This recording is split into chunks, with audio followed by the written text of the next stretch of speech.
গর্ভাবস্থায় কি জলপাই খাওয়া যাবে? হ্যাঁ, গর্ভাবস্থায় জলপাই অর্থাৎ অলিভস খাওয়া সাধারণত নিরাপদ এবং এর অনেক উপকারিতাও আছে, কারণ জলপাই স্বাস্থ্যকর ফ্যাট, ভিটামিন এবং অ্যান্টিঅক্সিডেন্টে ভরপুর। তবে কিছু বিষয় মনে রাখা ভালো। লবণ বা সোডিয়াম। জলপাইয়ে সাধারণত লবণ বা সোডিয়ামের পরিমাণ বেশি থাকে, বিশেষ করে যদি তা আচার বা নোনা জলে সংরক্ষণ করা হয়। গর্ভাবস্থায় অতিরিক্ত লবণ খাওয়া এড়িয়ে চলা উচিত, তাই পরিমিত পরিমাণে খাওয়া ভালো। কোথা থেকে কিনছেন?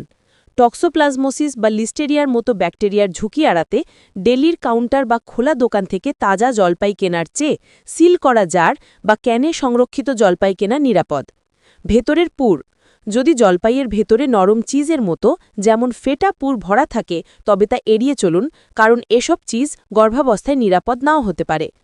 আপনি জলপাই খেতে পারেন, তবে আপনার খাদ্য তালিকায় কোনো বড় পরিবর্তন করার আগে বা আপনার যদি কোনো স্বাস্থ্যগত উদ্বেগ থাকে, তবে আপনার ডাক্তারের সাথে পরামর্শ করে নেওয়া সবচেয়ে ভালো।